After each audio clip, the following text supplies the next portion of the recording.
오늘은 골로새서 1장 18절부터 보겠습니다.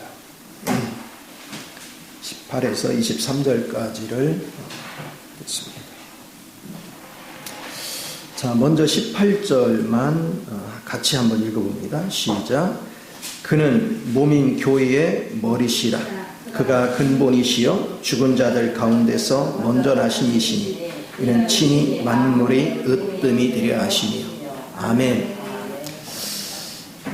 우리는 앞에 그 15절에서 17절 사이에서는 처음 창조하신 세계에 대해서 말씀하고 있고, 18절부터는 주님이 새로운 창조, 바로 그것은 새 생명 안에서의 창조입니다. 부활 안에서. 우리가 이렇게 생각할 때 주님의 탄생이 사람들은 보편적으로 육신을 입고 오시는 탄생, 그것만을 생각을 해요. 근데 주님은 두 번의 탄생을 해요. 한 번은 육신 안에서 탄생하는 것이고, 한 번은 살려주는 영으로 부활 안에서 탄생하는 거예요. 죽은 지 사흘 만에 부활하심으로 탄생을 해죠. 그래서 처음 그 창조는 창조 안에 하나님을 알만한 것이 가득 찬 거를 우리가 지난주에 봤어요. 근데 그런 분이 십자가 못 박혀 죽으시고 사흘 만에 살려주는 영이 됐어. 그러면 창조의 능력 속에는 그 성품이 그분 안에 다 있는 거야. 그분 안에. 그리고 그 능력이 그분 안에 다 있어요. 권위도 그분 안에 다 있어요. 그리고 그분은 무수부지하셔. 어디든 계셔. 그리고 그분을 우리가 호흡하며 받아들이며 그 생명이 누구 안으로 들어와요? 내 안으로 들어와요. 근데 그 생명은 특색이 있어요. 하나는 십자가에 죽으실 때, 그분이 죽으실 때 우리 죄를 짊어지고 같이 죽으셨고, 그리고 우리의 옛사람도 같이 못 박힌 거예요. 그리고 그분은 살려주는 영이 돼서 승천하셨어요. 그래서 우리가 그분을 호흡하고 먹으면 여러분의 옛사람이나 천연적인 요소가 소멸돼가요. 말씀 속에 그런 효능이 들어있는 거예요. 그게 소멸돼가요. 그리고 여러분은 하나님에 속한, 부활의 생명에 속한, 하늘에 속한 모든 내용물로 내 안에 조성돼가는 거예요. 음식은 먹는 거죠. 먹어야 내가 성장하고, 먹어야 내가 배가 부르고, 먹어야 내가 즐거운 거예요. 근데 음식을 놓고 이 음식 속에는 무슨 재료가 들어있고 무슨 영양소가 들어있고 이것만 연구하고 먹지 않으면 어떻게 되는 거예요? 응? 먹지를 않으면 쫄쫄 굶어 죽어. 우리가 말씀도 똑같아요. 말씀 안에 있는 영을 먹지를 않고 말씀에 대해서 공부만 하면 그럼 무슨 의미가 있어요? 나하고 아무 상관이 없는 거예요. 그러니까 우리는 복음의 실제를 바르게 이해를 해야 돼요. 많은 사람들이 예배당 뜰 밟고 다니면서 그저 쉽게 말하면 절에 가서 비나이다 하는 거하고 별반 다르지 않게 신앙생활하는 일들이 비일비재해요. 근데 우리는 주님을 먹어야 돼요. 자꾸 주의 이름을 부르고 여러분들이 그분을 호흡하는 법을 자꾸 배워야 돼요. 처음에는 의미를 모르지만 시간이 갈수록 하나님을 자꾸 호흡하다 보면 내가 영적으로 나도 모르는 사이에 자라요. 자라다 보면 인식이 되는 거야. 조금씩 하나님에 대해서. 우리 애기들이 태어나면 뭐 알아요? 몰라요? 몰라요. 얘는 오직 눈도 처음에는 잘 안 보여. 오직 그냥 배고픈 것만 관심 있어. 그러니까 먹으면 자고 그러면서 조금 이제 이 분위기를 느끼는 거죠. 태어나서 보니까 분위기를 느껴. 그런데 자꾸 누가 와서 엄마 그래. 그게 처음에 무슨 뜻인지 몰라. 근데 얘가 조금 자라면서 엄마라고 부르기는 부르는데 엄마의 의미는 몰라. 근데 한 가지만 알아. 저 양반이 오면 내 먹을 걸 주는 거야. 내 필요한 걸 채워주는 거야. 그러면서 자라가면서 엄마의 의미, 아빠의 의미를 알아가고, 그것뿐이 아니라 가족이라는 게 뭔지, 세상이 뭔지 이제 자꾸 이렇게 알아가는 거죠. 이제 주님의 세계도 똑같아요. 우리가 주님을 영으로 호흡하는 법을 자꾸 배우다 보면 어느 날 자꾸 하나님의 세계가 알아지는 거예요. 여러분이 노력해서 하나님의 세계가 열리는 게 아니에요. 주님을 먹다 보니까 내 안에 있는 주의 영이 자꾸 내게 알려주는 거죠. 그분이 내 지각을 열어 자꾸 보게 하고 느끼게 하고 만지게 하고 이렇게 경험되는 거예요. 그러다 보니까 어느 날 보니까 자연 만물 안에도 전부 다 그분을 알만한 것으로 가득 차다는 의미가 뭔지가 알아져요. 자꾸 느껴지고 만져지고 알아져요. 이게 호흡되는 거예요. 그래서 여러분이 그걸 알아야 뭐가 생겨? 생명이 충만해지는 거야. 생명이 충만해져야 질서도 있고 균형도 잡히고 생명을 번식하는 거예요. 그러니까 이런 은혜 하나하나를 우리가 좀 누릴 줄 아는 은혜가 굉장히 중요해요. 그래서 이 골로새서는 예수님에 대해서 아주 깊이 있게 다뤄주는 거예요. 그러면서 여기에 금욕주의자들, 그리고 은사주의자들, 천사 숭배자들, 여러 가지 기사와 능력에 속하는 여러 가지 내용들을 가진 것들은 그거는 주님의 본질하고 잘못된 것이라는 걸 지금 지적해 가는 거예요. 계속해서. 그러니까 그리스도를 바르게 알면 가짜가 뭔지 진짜가 뭔지를 분별할 수 있는 거예요. 근데 내가 그리스도를 제대로 모르면 분별할 수가 없어요. 이게 심각한 문제죠. 이런 것들에 대해서 우리가 의미 있게 알아가는 것이 굉장히 중요하다. 이게 부부 생활을 이렇게 해봐도요. 내가 하나님을 알 때와 모를 때 차이점을 발견했는데, 하나님을 잘 모를 때는 아내에 대해서 아는 게 없어요. 아내가 음식을 뭐 좋아하는지, 아내가 갖고 싶은 게 뭔지, 아내가 가고 싶은지 뭔지, 아내가 나한테 원하는 게 뭔지에 대해서 누군가가 갑자기 질문하면 뭐지? 생각을 해요. 그럼 왜 그래요? 나 중심으로 살았다는 거야. 도움을 받는데 상대는 관심 없고 도움 받는 것만 신경 쓴 거예요. 그래 놓고 그런 사람은 조금이라도 나한테 불만족스러우면 막 성질 부리죠. 화를 내고. 근데 이제 주님을 알아가면서 느낀 것이 뭐냐면 그 소중함을 보는 거예요. 저 사람은 나를 만족시키기 위해서 나한테 헌신을 하는데 저 사람이 원하는 건 뭐지? 아내가 원하는 게 뭐지? 자꾸 마음이 그렇게 가는 거예요. 그러다 보니까 시간이 갈수록 상대에 대해서 알아져요. 발견돼요. 우리 관심사가 그래요. 우리가 부모로 한번 설명을 해봅시다. 처음에는 그냥 부모가 해주는 게 당연한 걸로 여겨요. 근데 조금 철이 들면 부모가 해주는 것이 있는 거 해주는 것이 아니라 그거를 나한테 공급하기 위해서는 엄청난 고생을 하면서 공급하는 걸 알기 시작하죠. 그럼 그 부모의 은혜를 아는 거예요.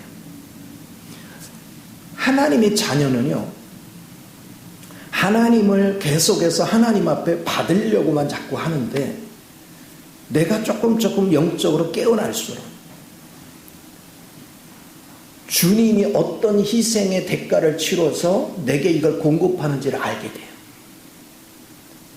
만약에 주님이 육신을 입고 이 땅에 오셔서 십자가에 못 박혀 죽기까지 우리의 죄를 속량하지 않았다면 우리는 그분 걸 누릴 수가 없어요.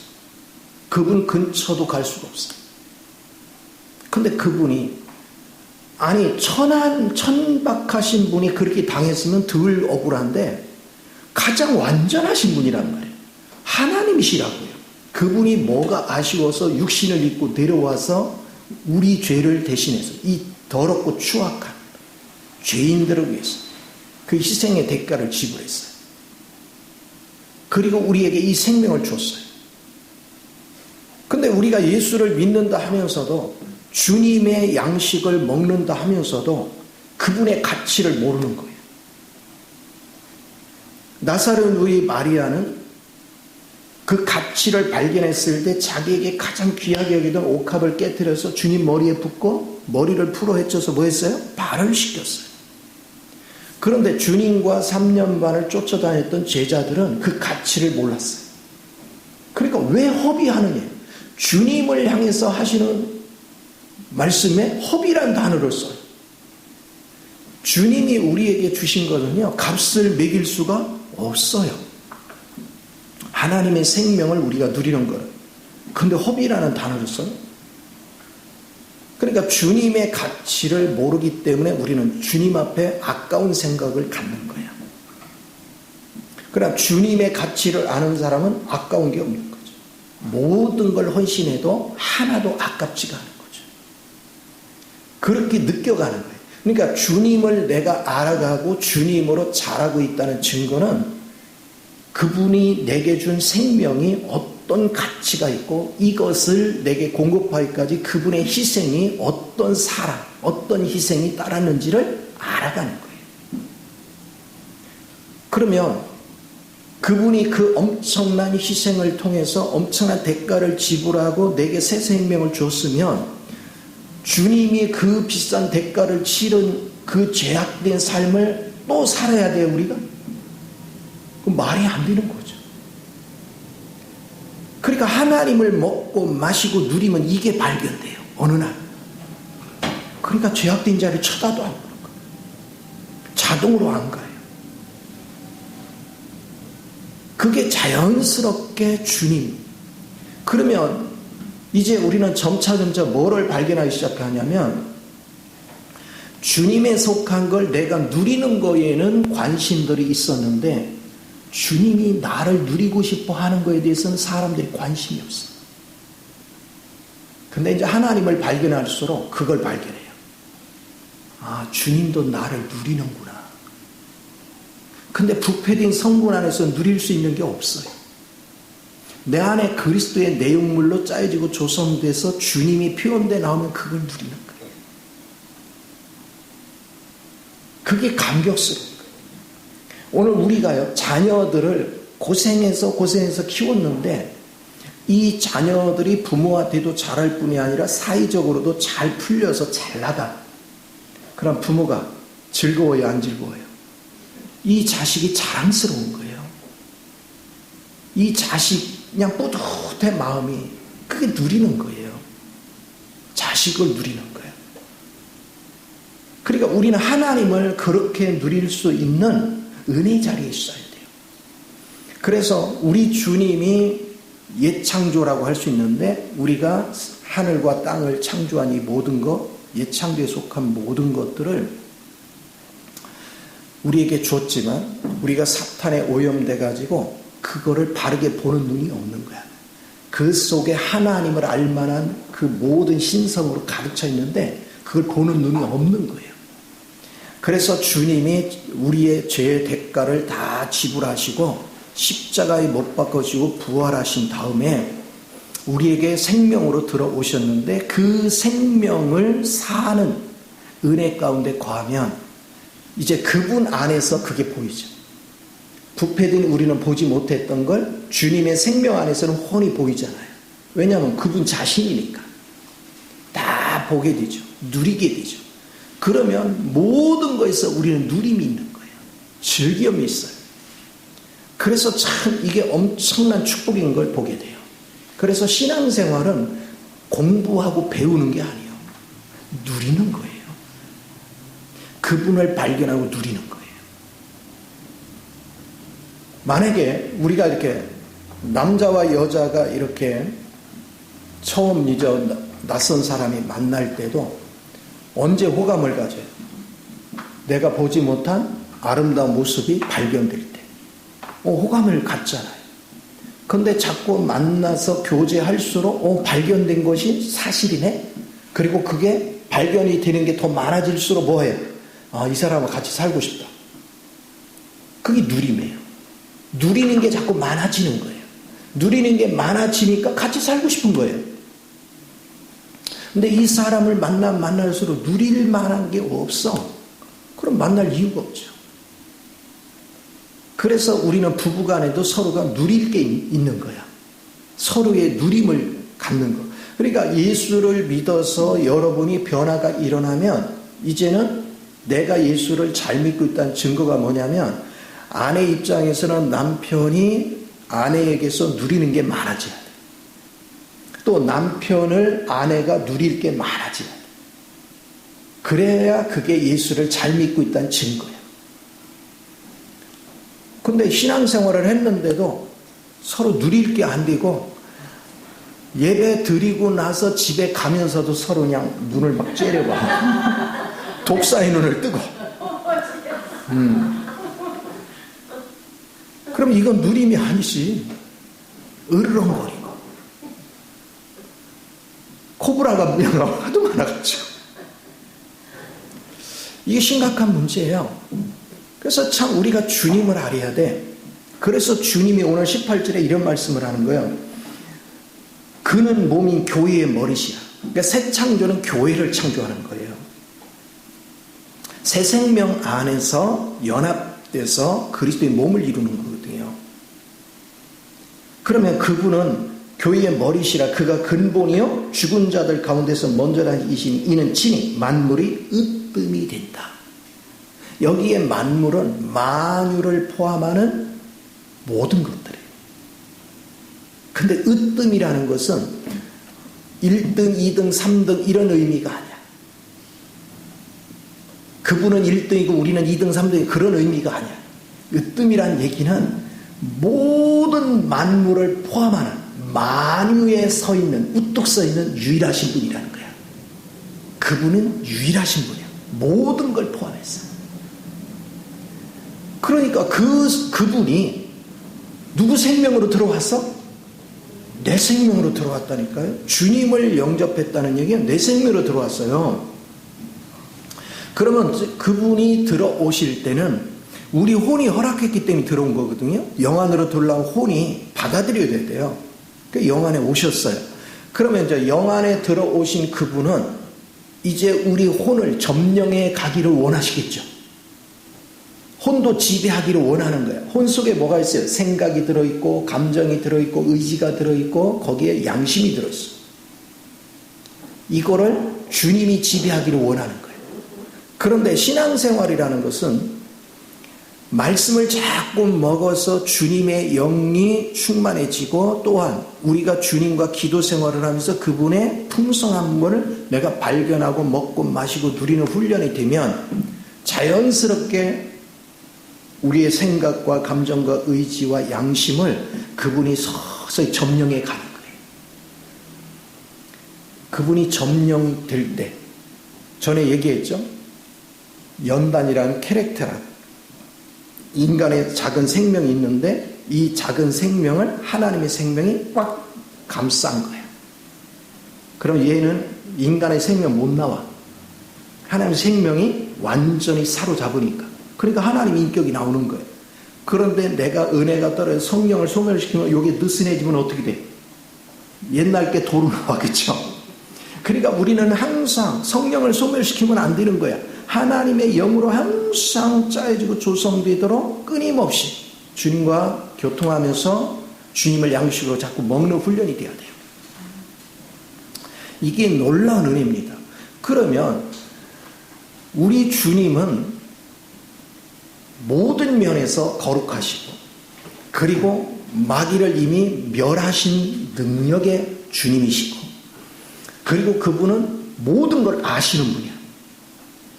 그분은 과거나 현재나 미래가 없어. 항상 현재야.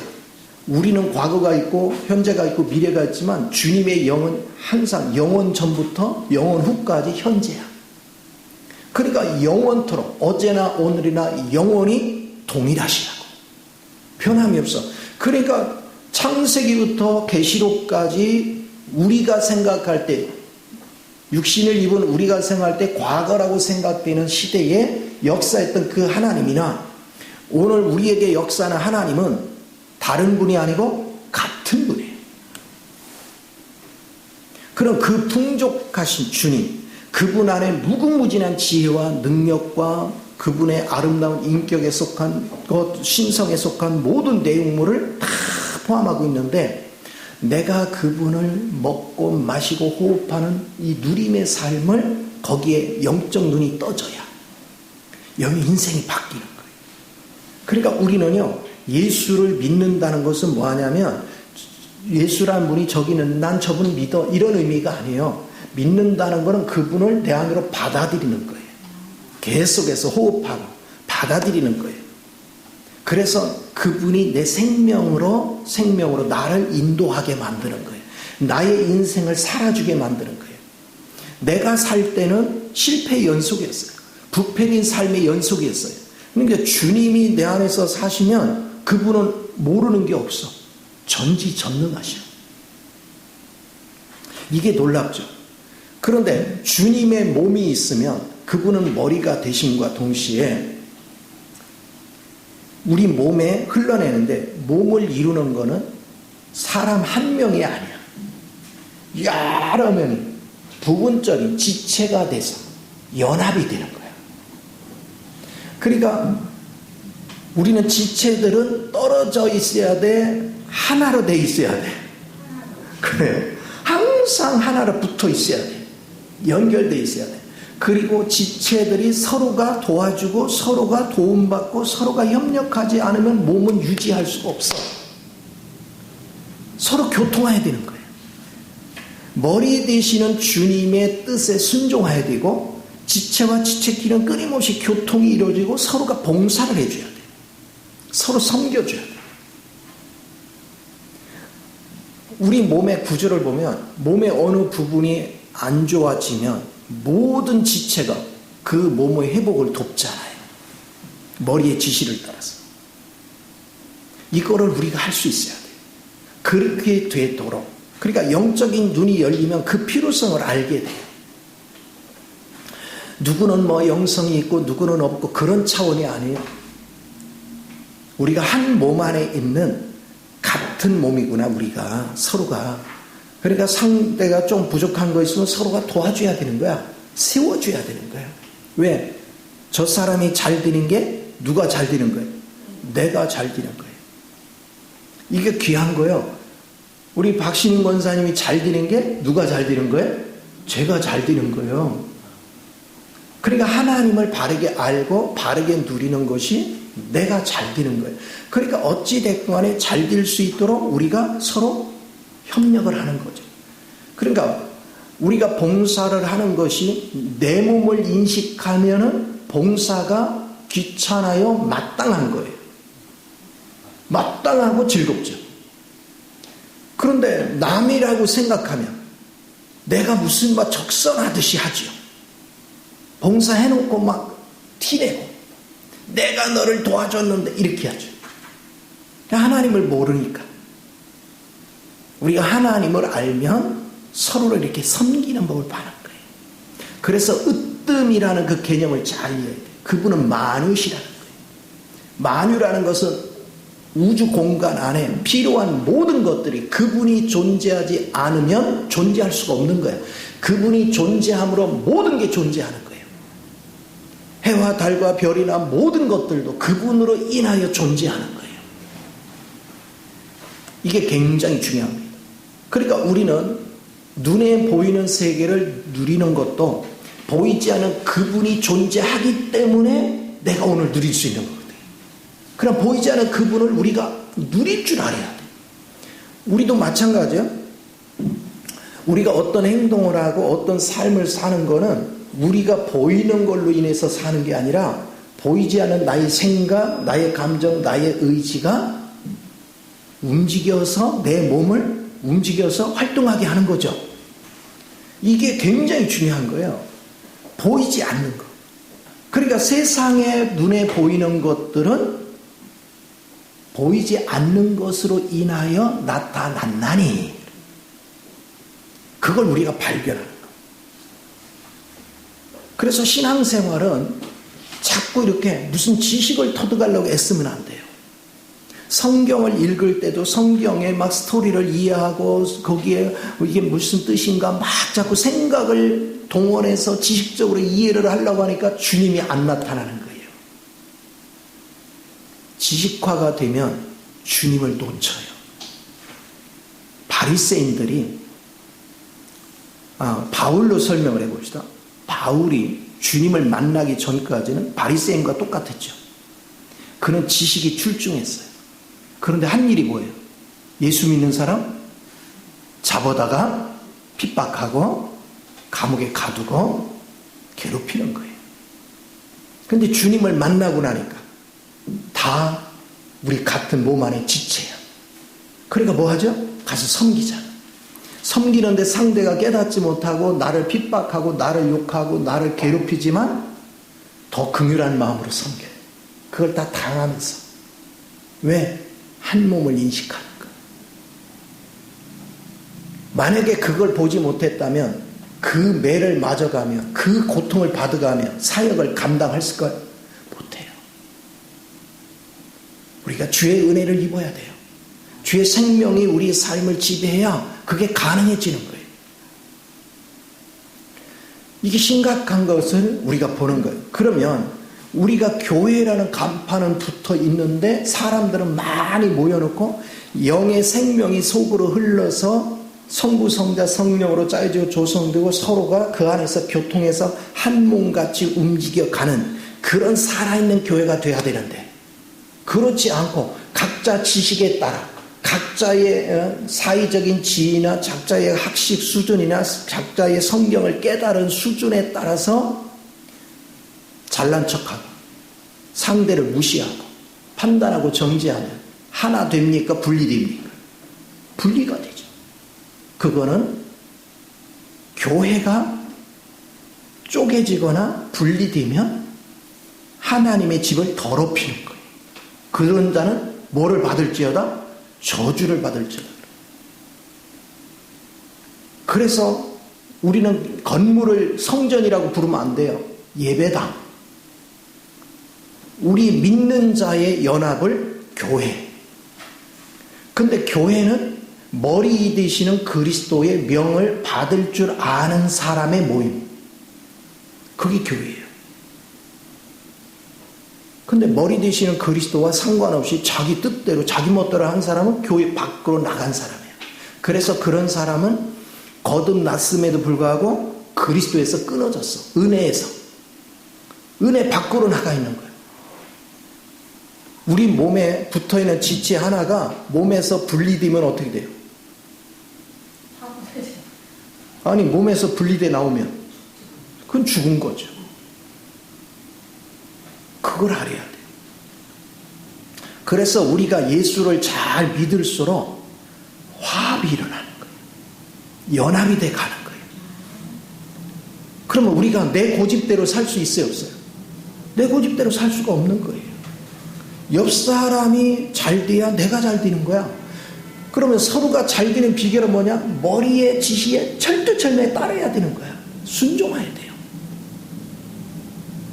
그러니까 이 만유의 으뜸이 되시는 이 주님을 나의 생명으로 받았으면 당연히 우리 삶이 활력이 넘쳐야죠. 변화가 있어야죠. 그게 예수를 바르게 알아가는 거예요. 몇십 년을 예수를 믿었는데도 그걸 모른다? 근데 제가 이거를 언제부터 얘기했어요? 거의 30년이 다 됐네. 이제 29년째 지금 이걸 똑같은 얘기를 하는 거야. 그 와중에 저도 맨 처음에는 성경을 지식으로 이해했는데 시간이 갈수록 이제는 영을 터치받는 그런 은혜가 있어요. 그래서 98년 12월 7일부터 하나님의 말씀을 깨닫고 부지런히 전해와서 나는 생각으로 하나님만 생각했거든요. 주의 일이라면 그냥 앞뒤 분간 없이 어떤 손해를 보더라도 헌신했어요. 그런데 시간이 지나서 보니까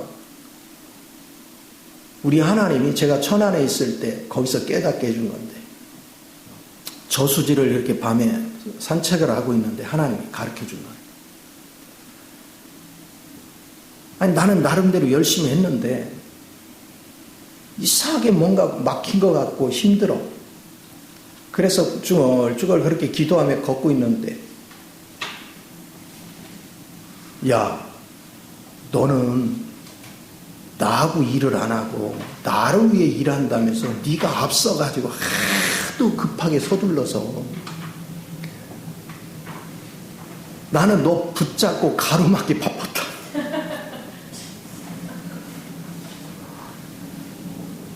그러니까 나는 딴 거 생각한 적은 없어. 나름대로 주님은 생각했는데 누가 설쳤어? 내가 내 열심히. 그렇게 하면서 제 인생이 거기서 또 한풀 꺾였죠. 그런데 그게 내게 실제가 되기까지 또 많은 시간이 필요한 거예요. 그러면 내가 실제 된 거를 누가 알아야 되냐? 내가 가장 가까운 사람이 누림이 있으면 이게 실제인 거야. 저 양반은 언제 터질지 몰라, 불안해. 이건 아니야. 언제고 행복하고 편안해. 그래서 집에서 그게 3, 4년 정도 됐다.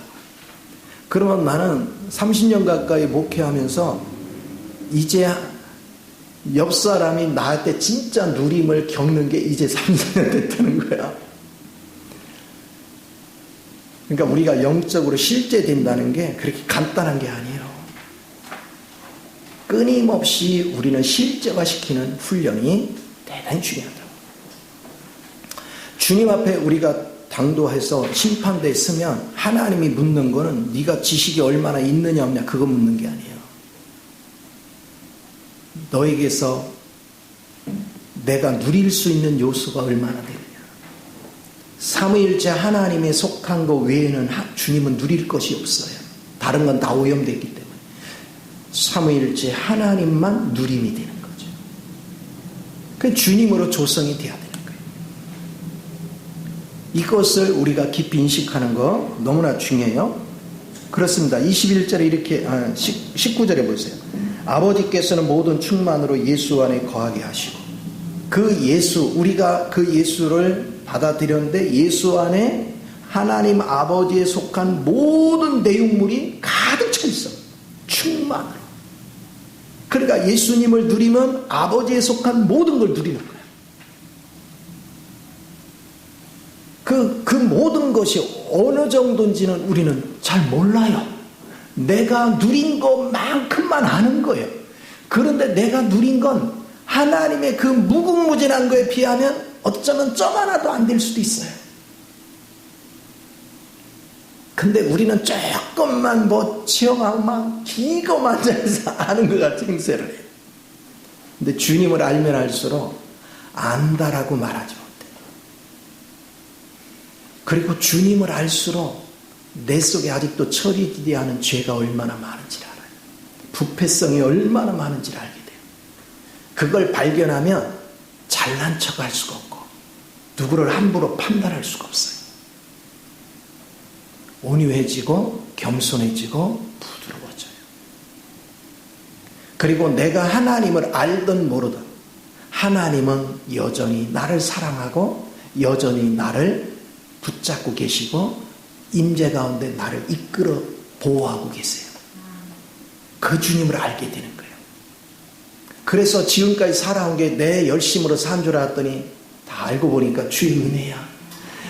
내 성질대로 살아온 거 그냥 뒀으면 망해도 12번도 도망가야 돼.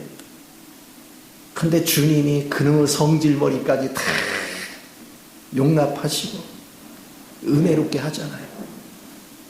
이게 귀한 거예요. 그래서 그런 은혜 속에 붙잡혀 있는 거 굉장히 중요하죠. 요즘 이렇게 김순욱 권사님도 보면 얼굴이 편안해졌어요. 그만큼 많이 자란 거예요. 여유로운 거예요. 그러니까 이게 참 복된 겁니다. 끊임없이 우리가 주님으로 성장해 가는. 그러니까 지식을 많이 가졌느냐를 물을 필요 없어요. 내가 주님을 누린 것만큼 얼굴에 표현이 나와요. 표현이 나와요. 그래서 우리가 주님 안으로 자꾸 녹아지고 세워지는 은혜가 필요한 거죠. 그래서 20절에 보세요. 그의 십자가의 피로 화평을 이루사 만물고 땅에 있는 것들이나 하늘에 있는 것들이 그로 말미암아 자기와 화목하게 되기를 기뻐하심이라. 여러분이 하늘에 속한 거나 땅에 속한 모든 것으로 화평해지는 비결은 마귀적인 성분이 빠지고 삼위일체 하나님이 내 마음을 지배하면 저절로 화평해지는 거예요. 모든 것들이. 하늘의 능력이 내게 지배될 때 우리는 어둠의 세력도 다 제압할 수 있는 힘이 생기는 거예요. 그러니까 성경이 얘기하는 건 이런 거예요. 우리가 신명기 28장에서도 우리가 움직이면 나가도 복을 받고 들어가도 복을 받고 떡반죽 그릇이 복을 받고 모든 자녀가 복을 받고 모든 짐승의 새끼까지도 뭐 한다고요? 복을 받아. 그리고 귀신은 나를 보면 한 길로 왔다 어떻게 해? 7길로 주랭해서 도망가야 돼. 근데 귀신을 두려워하면 어떻게 해? 꿈자리가 이상해. 아이고 어제 꿈자리가 이상해. 기도 좀 해줘. 그럼 귀신을 두려워하는 거죠. 근데 귀신은 이미 주님에 의해서 멸망을 당한 것을 알면, 그리고 그 주님이 내 생명이 돼 있으면 두려울까요? 두렵잖아요. 단호하게 뿌리치죠. 사탄아, 너의 거짓 영은 나와 상관이 없다. 그러면서 우리가 단호하게 뿌리치고 대적할 수 있는 힘이 생기는 줄 믿으시기 바랍니다. 이런 믿음의 실제를 갖자.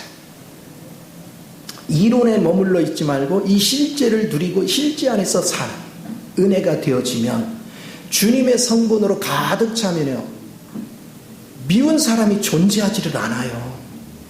다 사랑스러워요. 다 존귀해요. 다 아름다워요. 모든 사람들이.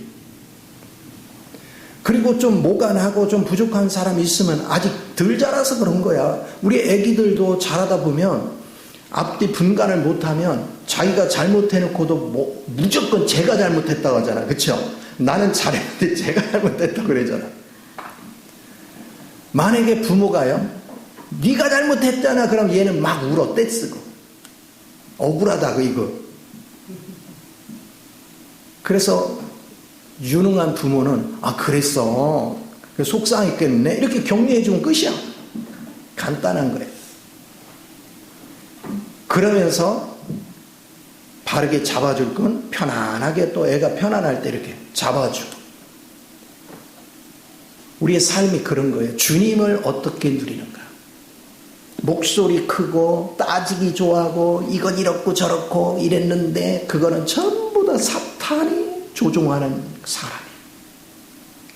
옳고 그름을 논하는 건 지식나무거든요. 생명나무는 은혜를 공급하는 거예요. 사랑을 공급하는 거예요. 상대가 부족할수록 사랑을 공급해서 저 사람으로 인하여 지식이 아니라 은혜의 관계를 누릴 수 있도록 이끌어줄 수 있는 사람. 그러니까 우리는 주님이, 만유가 되시는 주님이 내 생명으로 누림과 되고 그 부활의 생명 안에서 사는 사람은 모든 게 화평케 됩니다. 하나님과 화평케 되면 하늘과의 관계도 화평케 되고, 이웃과의 화평케 되면 이웃과의 관계 속에도 좋은 일이 자꾸 생기는 거죠. 그래서 모든 사람들이 서로가 막 짓밟고 저 사람을 찍어 누르고 내가 쓰려고 하니까 거기에 막 불의가 생기는 거예요. 불법이 생기고 부정부패가 생기고 이렇게 생기는 거예요. 상대를 속이고 짓밟고 뺏으려고 하니까. 그런데 그리스도의 마음이 되어지면 서로 도와주려고 그래. 그럼 싸울 일이 없어. 뺏으려고 할 이유가 없어요. 서로 협력해서 사는 거지. 누가 잘났고 누가 못났고 아무 상관없어요. 상대가 아직 못 깨달았을 뿐이야. 그럼 우리 주님도 나를 기다려줬으면 나도 기다려줘야지. 지금 주님이 내 안에 사시면 기다려야지. 기다림은 스스로 하나님이 그 사람을 깨닫게 변화시켜요. 알게 해요. 그래서 저는 이제 그런 생각을 하는 거죠.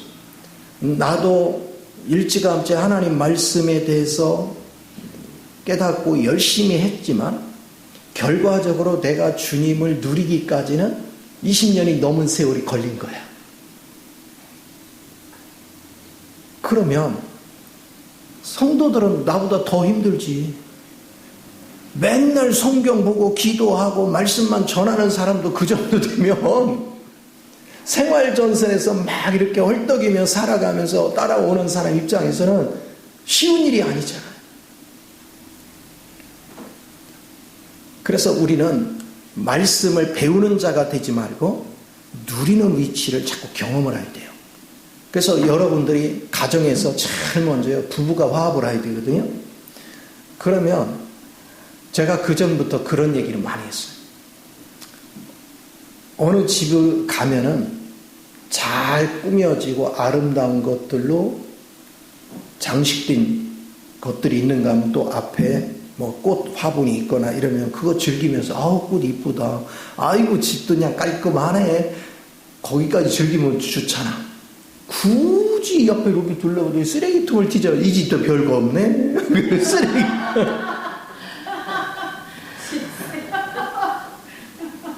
얼마나 웃겨요. 그러면 내 남편, 내 아내의 좋은 점들을 자꾸 말하고 표현하고 그거를 누리며 그 사람에게 있던 단점은 어느 순간에 보이지 않아요. 사라져요. 왜? 듣는 사람도 자기의 좋은 면을 얘기해주면 기분이 좋거든요. 그러면 상대도 잘해주게 돼 있는 거야. 서로 좋은 면을 감상하고. 근데 마귀는 꼭 단점만 꼬집어서 지적하게 해. 좋은 면은 얘기 안 하고 단점만 매일 얘기해요. 그리고 상대가 뭔 얘기를 하면 그 단점을 또 끄집어서 이거 어쩌고 저쩌고 그래요. 그러면 좋은 건 묻혀버리고 단점만 계속 오러오죠. 누구 역사가 강화돼요? 귀신 역사가 강화돼요.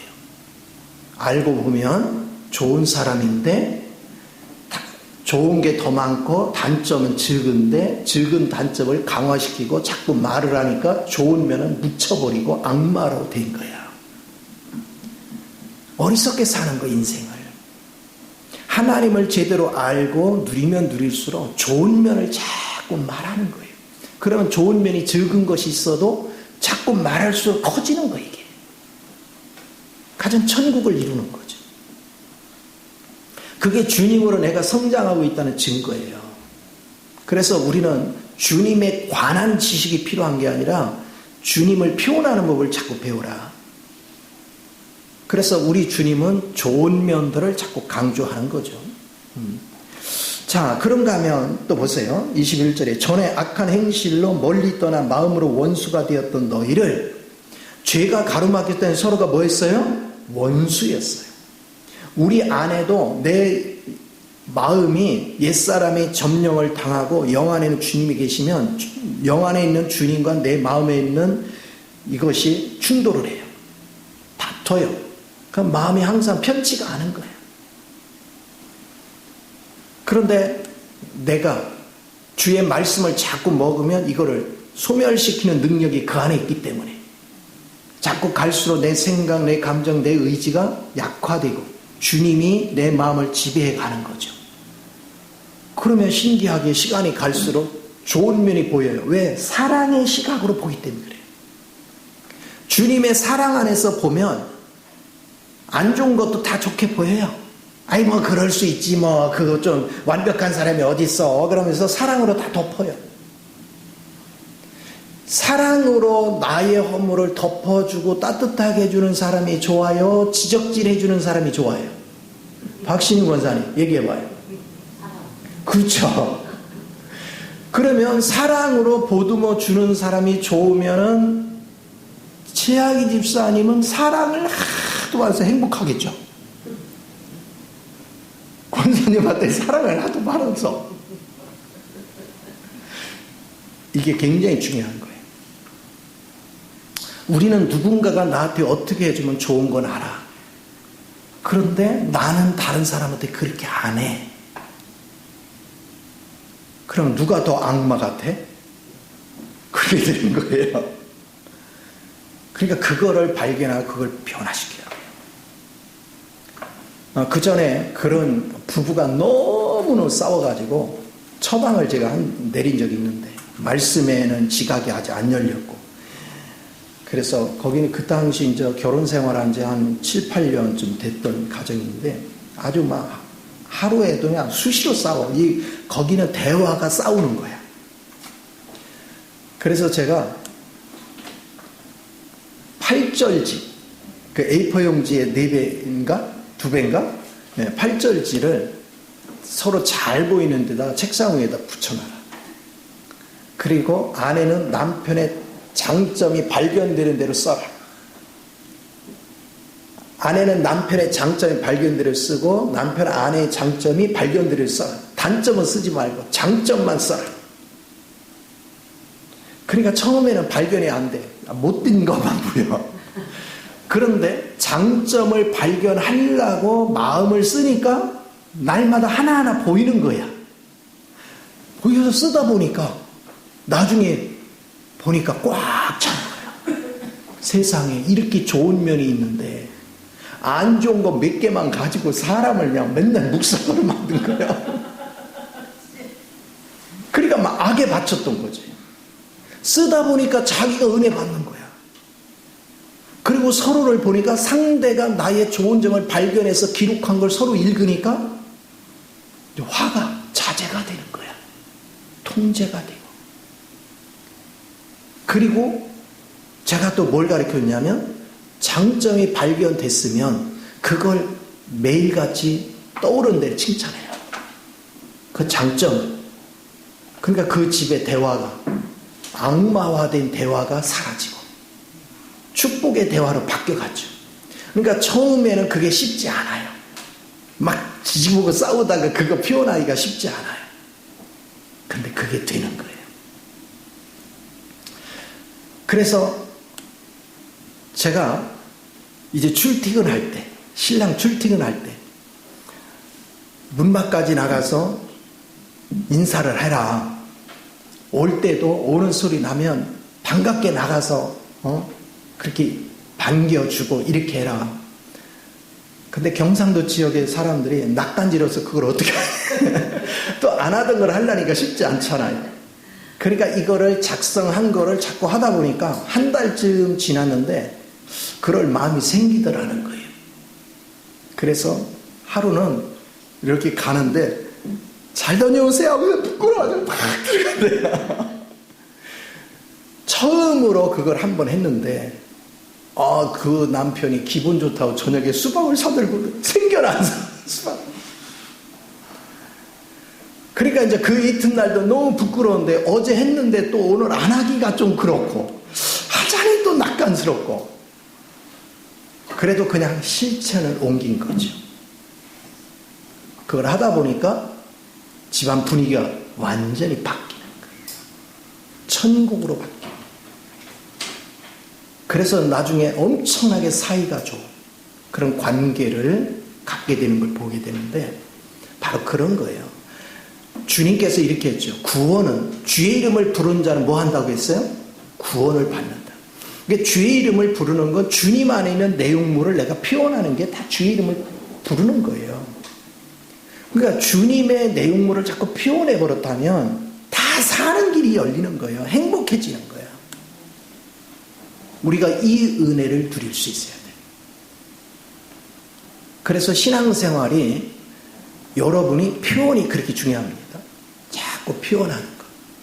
제가 목기자 세미나를 인도할 때 목사님들이 나는 그렇게 부부 사이가 안 좋은지를 몰랐어.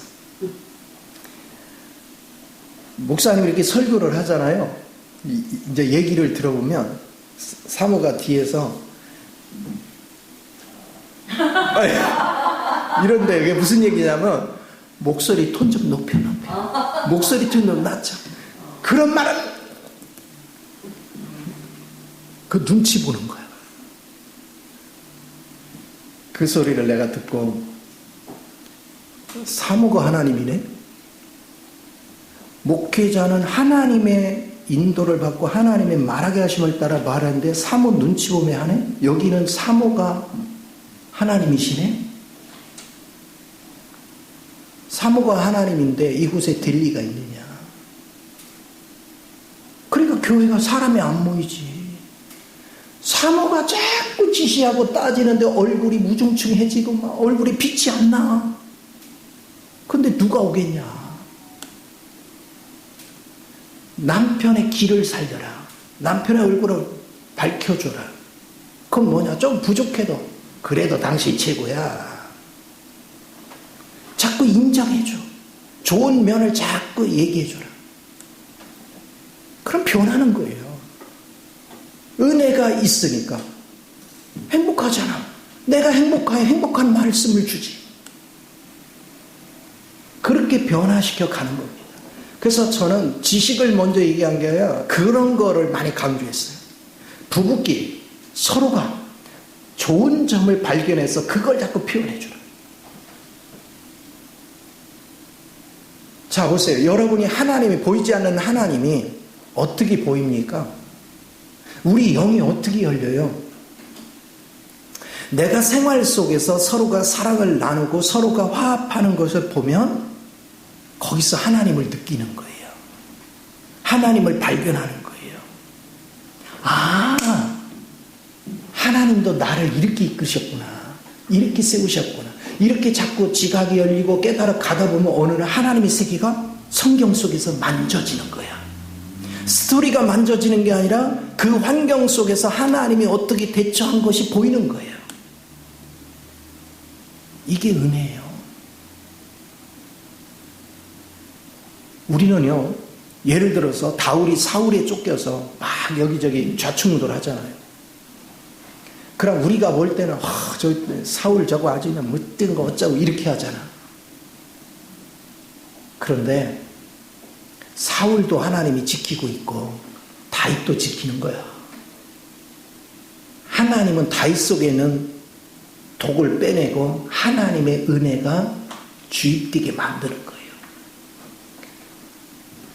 그게 어떻게 만들어지느냐? 나를 먼저 깨닫는 게 아니에요. 그렇게 도망 다니다가 결국 라기스한테 가서 죽을 뻔했잖아요. 미친 척해서 빠져나왔잖아. 그때 깨달은 거예요. 하나님의 은혜가 아니면 아무것도 안 돼요. 이제는 하나님이 선지자를 통해서 말씀하지 않으면 내가 움직이지 않겠다. 그래서 모압 땅에 가 있었더니 하나님이 불러오잖아요. 갓을 보내서. 그래놓고 하나님이 그래요. 지금부터 네가 나를 아는 훈련을 시켜야 되겠다. 그래서 빚진 자, 한맺진 자, 원통한 자를 붙인 거예요. 그거는요, 고난을 주려고 한 게 아니에요. 이 빚진 자, 한맺진 자, 원통한 자도 보배로운 하나님의 인격체들이에요. 근데 이들은 억울하게 당한 것만 생각하고 악에 받쳐 있는 거예요. 그러면 다윗도 지금 뭐 했어요? 억울하게 지금 사울한테 당하고 있어. 그렇죠? 근데 그것을 계속해서 저들의 행태나 모습을 보니까 저들이 억울하게 당한 걸로 인해서 계속 고통을 하고 그 억울한 사람들을 대하면 되어서 이 사람들이 더 악마가 되는 거예요. 내가 저 사람한테 억울한 누명을 쓴 것 때문에 막 씩씩거리고 악을 쓸수록 이 사람이 더 악마가 되고 있어.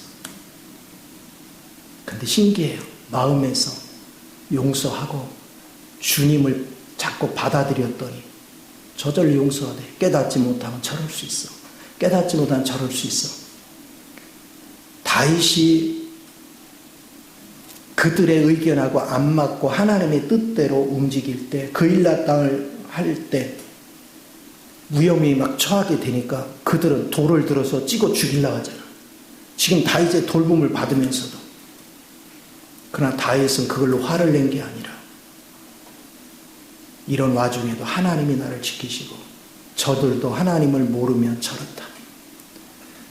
끊임없이 주님을 발견해 가는 거예요. 다른 걸 보는 게 아닙니다. 우리는 모든 생활 속에서 주님을 발견해 가는 거예요. 무수부지하신 하나님이, 전지전능하신 하나님이 나의 생활의 전반 속에서 내가 위기를 만나든 무슨 일을 당하든 그 가운데서도 하나님이 나와 함께 하시면서 나의 지각을 열어 보게 하는 거예요. 그런 현장에서 발견하는 거예요. 주님을. 기도만 한다고 발견되는 게 아니에요. 주님이 나를 어떻게 돌보셨는가? 극한 상황에 있을 때 도저히 돌아서 생각해보면 그 상황에서 내가 도저히 살 수가 없는데 돈 한 푼 없지, 나를 감싸주고 나를 도와줄 사람 아무도 없는 상황에서 지나고 나면 내가 살아왔단 말이에요. 어떻게 살아왔지? 지금 계산해도 계산이 안 나와. 근데 살고 있거든요. 누구 은혜야? 주의 은혜야. 지나고 오면. 이거는 설명할 길이 없어. 주의 은혜가 아니면 다른 설명이 없어요. 그러면 내가 뭐 잘한 거 있냐? 없어. 근데 하나님이 나를 돌봐주신 거예요. 그러면 그 하나님은 나만 사랑해? 저 사람도 사랑하잖아. 근데 왜 나는 주님의 그 사랑을 받아놓고 다른 사람을 원망하고 불평해요?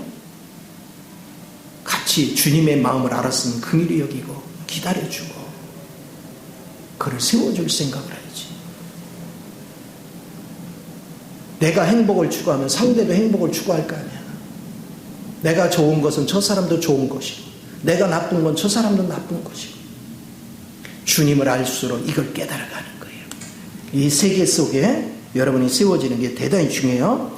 그래서 너희가 전에는 행실로 멀리 떠난 마음으로 원수가 되었던 너희를 이제는 그의 육체의 죽음으로 말미암아 화목하게 하사 너희를 거룩하고 흠없고 책망할 것이 없는 자로 그 앞에 세우고자 하셨으니 만일 너희가 믿음에 거하고 터 위에 굳게 서서 너희 들은 바 복음의 소망에서 흔들리지 아니하면 그리하리라. 이 복음은 천하 만민에게 전파된 바요 나 바울은 이 복음의 일꾼이 되었다.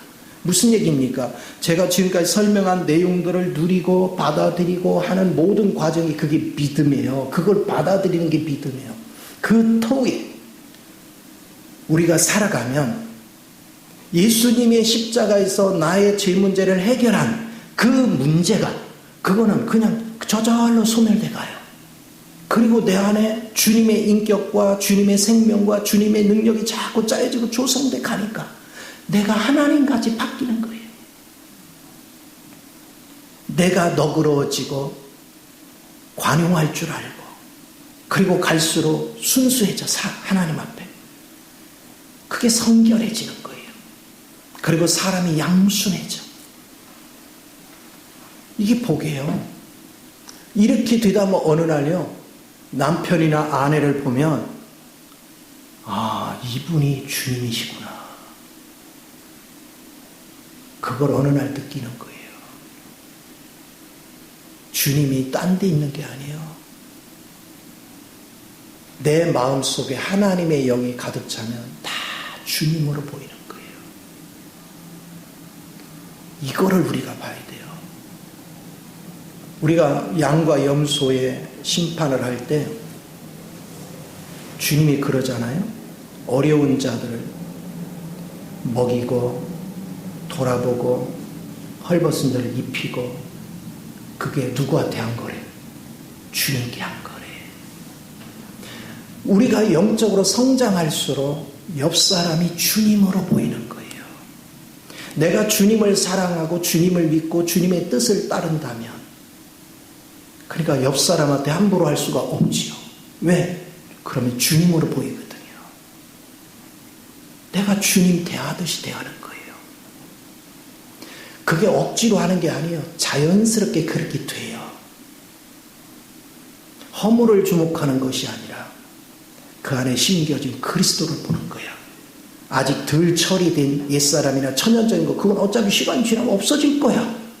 그 안에 심겨진 예수 그리스도를 주목하는 거예요. 그 예수가 잘 자라오는 그 모습이 아름다운 거죠. 믿음 생활은 바로 그걸 즐길 줄 알아야 돼요. 그래서 여러분이 가정에서 아직 믿음이 부족하거나 한 가족들을 보면 여러분이 이제는 막 평가하고 하지 말고 좋은 면을 계속 얘기해 봐요. 표현하고. 그럼 어느 날 그에게서 주님이 보여요. 그리고 내가 주님이 보이면 더 사랑으로 더 정성으로 섬기겠죠. 그럼 상대는 나의 그 섬김을 통해서 누구 생명을 먹어요? 주님의 생명이 흘러가는 거야. 그걸 먹어서 변하는 거예요. 변화가 일어나야 돼요. 내가 같이 생활했으면 내 옆 사람이 나를 통해서 그리스도의 생명을 먹고 변화가 일어나야 돼요. 그게 생수가 흘러가는 거예요. 그래서 네 배에서 생수의 강이 흘러 넘치리라. 그게 흘러가는 거예요. 그래서 상대의 허물은 내가 대신 짊어져. 그리고 내 속에 있는 그리스도 영을 흘러내.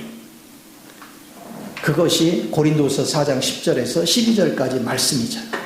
내 목매는 십자가가 역사하고 상대 속에 생명이 흘러들어간다. 제가 아가스로 엊그제 설명할 때도 내가 승천을 누리려면 항상 어디에 머물러 있어야 돼요? 십자가의 저 깊은 내면에 머물러 있어야 돼요. 내가 소멸되고 그럴수록 부활의 생명이 더 왕성해져. 그럼 내가 승천의 지에 있는 거예요. 이 은혜를 자꾸 누릴 줄 아는 거. 그게 살아있는 신앙이고 생명의 은혜인 걸 믿으시기 바랍니다. 이 복을 다 누리시기를 예수 이름으로 축원을 드립니다. 기도합니다. 존귀하신 주님, 크신 은혜와 사랑을 감사합니다. 참으로 사랑하는 자녀들을 축복하시고 기름 부으셔서 입술로만 주여 주여 하는 것이 아니라 오직 그리스도의 생명을 따라 아버지의 영광의 길을 걷고 그 안에서 풍성히 누림으로 가정생활 범사에 아버지의 영광을 충만히 누리는 거룩한 삶이 되게 하여 주옵소서. 찬양을 주께 드리며 주 예수님의 이름으로 기도하옵나이다. 아멘. 우리 찬송가 93